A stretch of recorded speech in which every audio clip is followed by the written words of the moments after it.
Weep near a tree when I die, so that your tears nourish the air we breathe. Salt is the only currency the earth accepts as payment for memory. Pain is the box of crayons we color beauty with.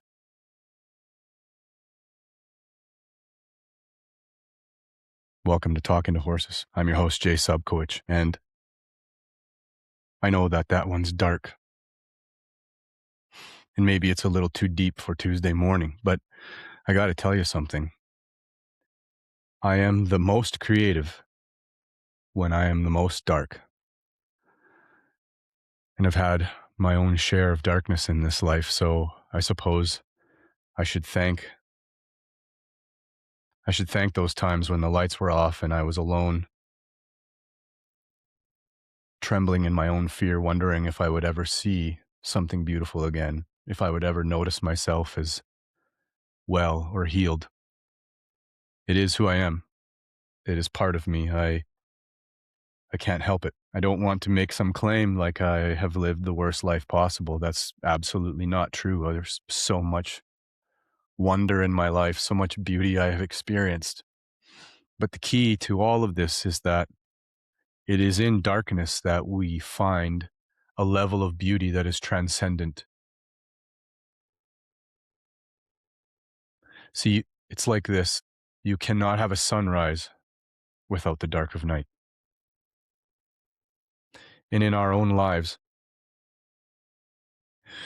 so much of our life is spent avoiding pain, avoiding sorrow, thinking that happiness is the thing that will get us to thinking that happiness is the thing that will get us to the next day.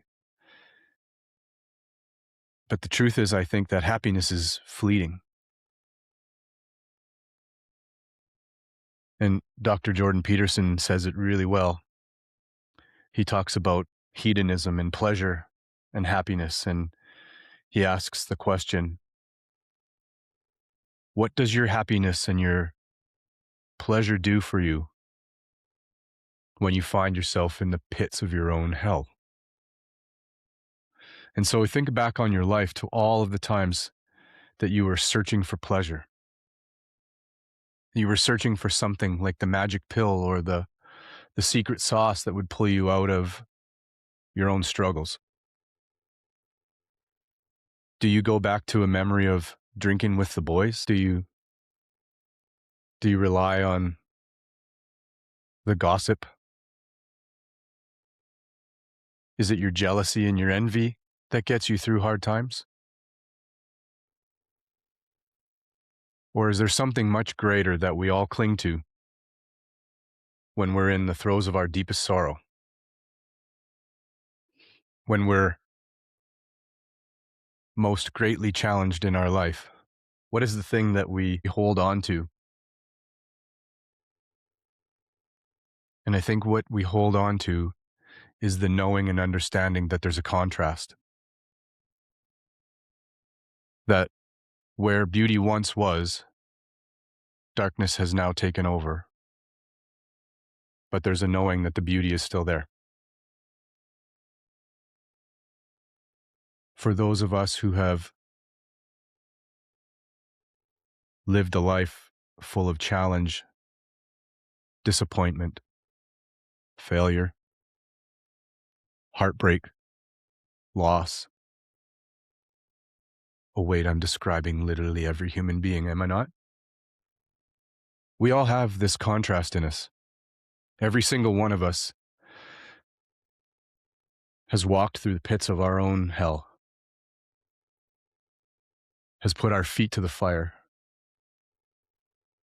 We've crawled through broken glass in order to get to something more beautiful. And without knowing what the opposite of darkness is, how could you ever cling to something that you would want to find or that you would want to fight for?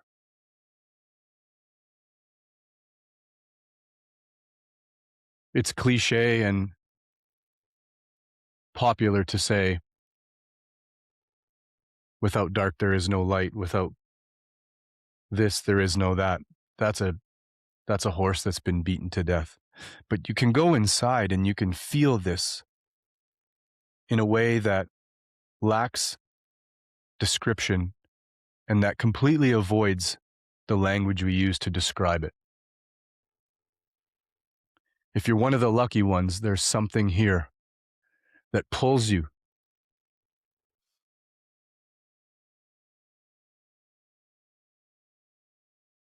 that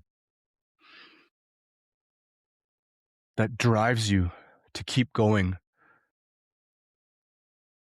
when you're tormented, when you're sick, and you're clenching your fists and you're saying, why? And yet you wake up the next day and you fight.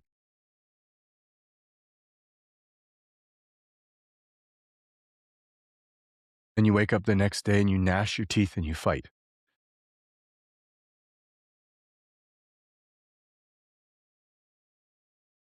And the only reason that exists is because of the contrast of dark and light.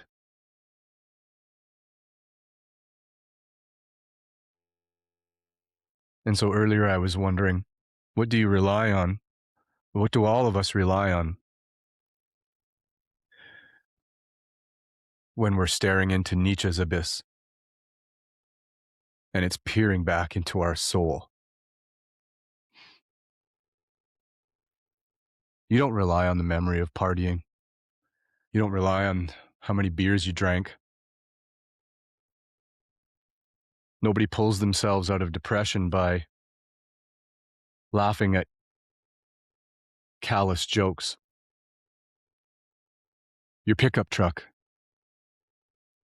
doesn't help you in times of need. There's something much greater tethering us to the beauty of life. And it's the light. It's the light of your own spirit.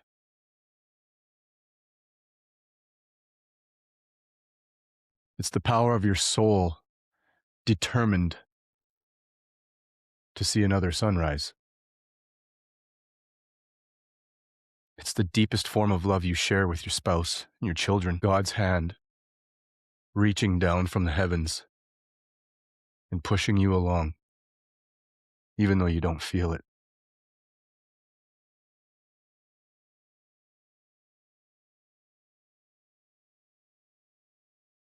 And here's something to remember. 1,000 dark days can be erased by one beautiful moment.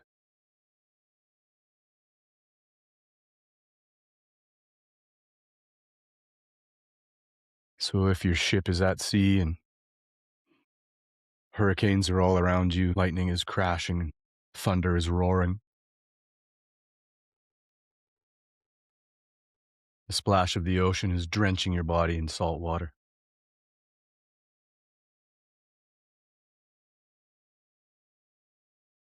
In those darkest moments, we look up and we try to find that thing. We look for that beauty. Where's that light? Where's my lighthouse? You see, everything ends up being light when we're in the dark.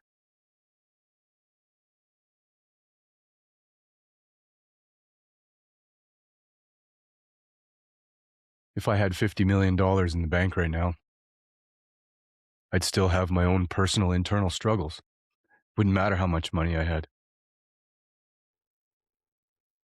We've been duped into believing that commodity, money, fame, fortune, power, success are what will carry us through to the next realm.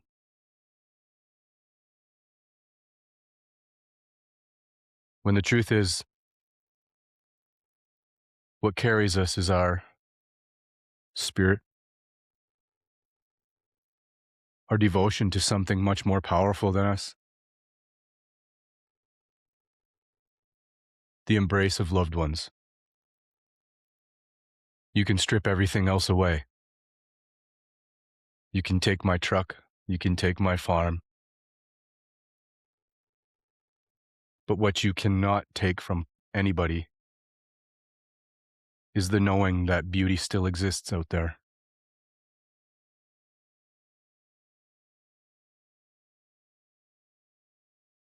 And if you can close your eyes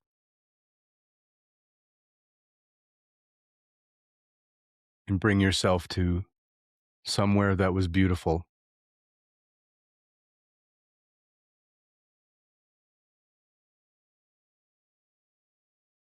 you can cling to that beauty, that love,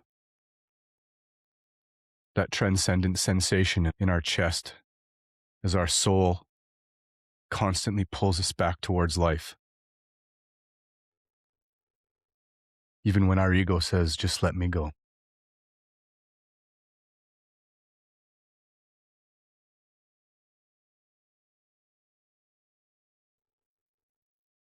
And you know, when you've been down this road a few times,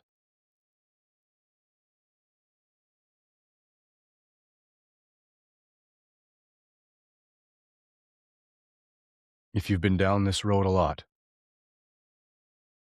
one of the greatest and most precious gifts is the gift of resilience. It's the gift of knowing that there will be another sunrise, that you may be tormented by darkness for years, but one day,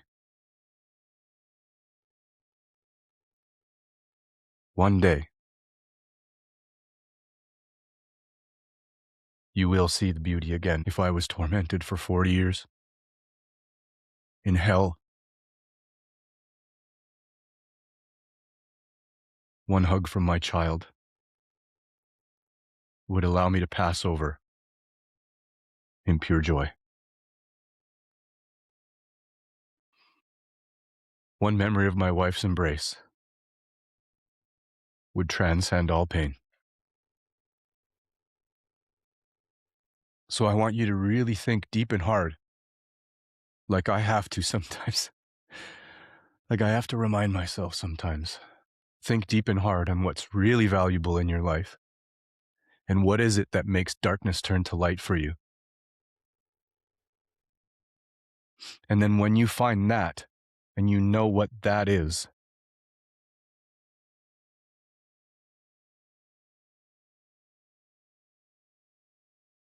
you can live through anything.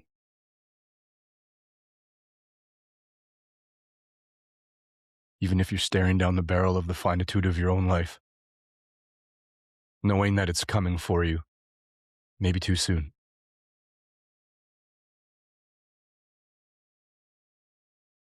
It's time we all shift our perspective on what's valuable.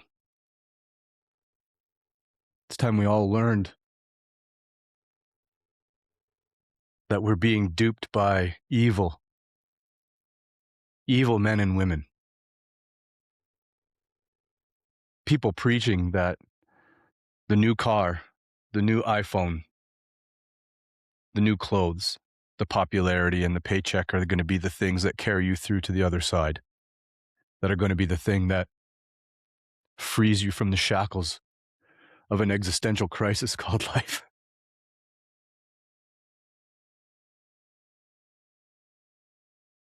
None of it matters if you just want one more day. So please, don't let this short talk be about sorrow. Let it be about finding the true beauty in your life. And all you have to do is think about it like this.